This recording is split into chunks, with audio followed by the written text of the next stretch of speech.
Hello friends, എല്ലാവരും സുഖമായിട്ടിരിക്കുന്നു എന്ന് വിചാരിക്കുന്നു. ഞാൻ ഒരു മാങ്ങ അച്ചാറിൻ്റെ റെസിപ്പി ആയിട്ടാണ് വന്നിരിക്കുന്നത്.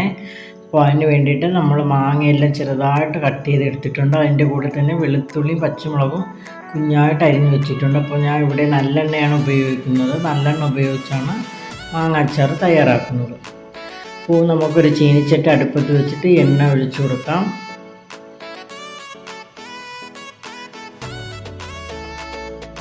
കുറച്ച് എണ്ണയും കൂടി ഞാൻ ഒഴിച്ചിട്ടുണ്ട്.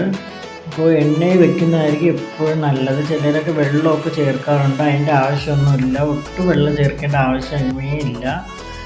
നമുക്ക് എണ്ണയിൽ തന്നെ മാങ്ങ അച്ചാർ ഉണ്ടാക്കിയെടുക്കാം. അപ്പോൾ അതിൽ നിന്ന് എണ്ണ ഊറി വരുന്നതനുസരിച്ച് കറിയും ഉണ്ടാവും. അപ്പോൾ കറിക്ക് വേണ്ടിയിട്ടാണ് എല്ലാവരും വെള്ളം ചേർക്കുന്നത്, അതിൻ്റെ ആവശ്യമില്ല. അപ്പോൾ ഞാൻ ഒരു പിഞ്ച് സ്പൂൺ കടുക് ഇട്ട് കൊടുത്തിട്ടുണ്ട്. അപ്പോൾ കടുക് കിടന്നൊന്ന് നന്നായിട്ട് പൊട്ടട്ടെ.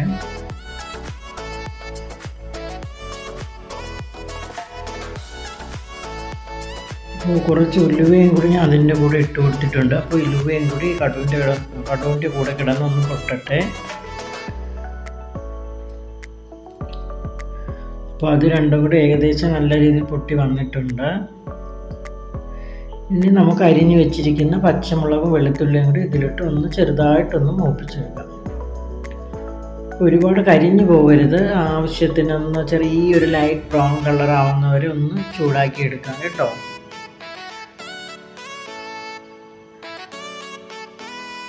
അത് ഏകദേശം ഒരു ചെറിയ ബ്രൗൺ കളറിലോട്ട് വരുന്നുണ്ട്.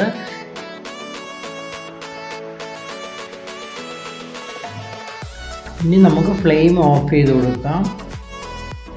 എന്നിട്ട് നമുക്കിനി വേണ്ട പൊടികളൊക്കെ ചേർത്ത് കൊടുക്കാം. അപ്പോൾ ഞാൻ ഇവിടെ ആദ്യമായിട്ട് ചേർക്കുന്നത് മുളക് പൊടിയാണ്. അപ്പോൾ ഞാൻ ഇവിടെ 1.5 ടേബിൾ സ്പൂൺ മുളക് പൊടിയാണ് ചേർക്കുന്നത്. അപ്പോൾ നിങ്ങളുടെ എരിവനുസരിച്ച് എരിവ് കൂടുതൽ വേണമെന്നുള്ളവർക്ക് 2 സ്പൂൺ വരെ ഇടാം.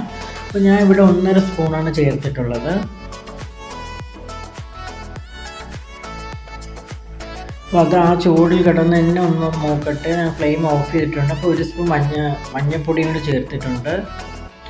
പിന്നെ കായം ചേർക്കുന്നുണ്ട്. കായം ആവശ്യത്തിന് ചേർക്കുക. കായത്തിൽ മുന്നിട്ട് നിൽക്കണമെങ്കിൽ നല്ല മണമൊക്കെ വരത്തുള്ളൂ.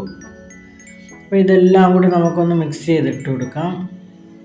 അപ്പോൾ ആവശ്യത്തിന് ഉപ്പും കൂടി ഞാൻ ചേർക്കുന്നുണ്ട്. അപ്പോൾ ഇതെല്ലാം കൂടി നമുക്ക് നല്ല രീതിയിലൊന്ന് മിക്സ് ചെയ്തെടുക്കാം. അപ്പോൾ ആ ചൂട് കിടന്ന് തന്നെ പൊടികളൊക്കെ നല്ല മൂത്തോളും.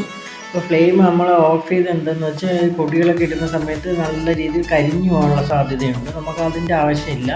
ആ എണ്ണയിൽ ആവശ്യത്തിന് ചൂടുണ്ടല്ലോ, അപ്പോൾ അതിൽ കിടന്ന് തന്നെ അങ്ങ് മൂത്തോളും. അപ്പോൾ ഇനി നമുക്ക് കട്ട് ചെയ്ത് വെച്ചിരിക്കുന്ന മാങ്ങയെല്ലാം ചേർത്ത് നന്നായിട്ടൊന്ന് മിക്സ് ചെയ്തെടുക്കാം.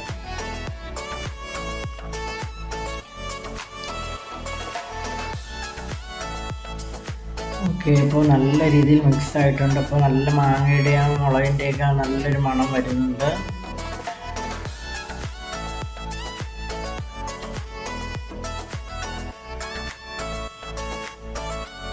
നമ്മളിതിൽ ഒട്ടും വെള്ളം ചേർത്തിട്ടില്ല. ചിലരൊക്കെ ഉണ്ടാക്കുന്നത് മാങ്ങ ഒരിടത്ത് വെള്ളം ഊറി ഇറങ്ങി ഒരിടത്തായിട്ടാണ് ഇരിക്കുന്നത്. അപ്പോൾ അതിൻ്റെ ഒന്നും ആവശ്യമില്ല. അപ്പോൾ ഞാൻ കുറച്ച് എണ്ണയും കൂടി ചേർത്ത് കൊടുക്കുന്നുണ്ട്. ഇതിന് നമുക്കൊരു 5 മണിക്കൂർ റെസ്റ്റ് ചെയ്യാനായിട്ട് വെക്കണം. എന്നിട്ട് നമ്മൾ തുറന്ന് നോക്കുമ്പോൾ നല്ല എണ്ണയെല്ലാം നല്ല ഊറി നല്ല കറിയായിട്ട് തന്നെ ഈ മാങ്ങ ഇരിക്കും. എന്നിട്ട് 5 മണിക്കൂർ കഴിഞ്ഞ ശേഷം നിങ്ങൾക്ക് ഫ്രിഡ്ജ് വേണമെങ്കിൽ ഫ്രിഡ്ജ് വെച്ച് ഉപയോഗിക്കാവുന്നതാണ്. അപ്പോൾ നമ്മുടെ മാങ്ങ അച്ചാർ ഇവിടെ തയ്യാറായിട്ടുണ്ട്. അപ്പോൾ എല്ലാവരും എൻ്റെ ചാനലൊന്ന് സബ് ചെയ്യുക, ലൈക്ക് ചെയ്യുക. Thank you.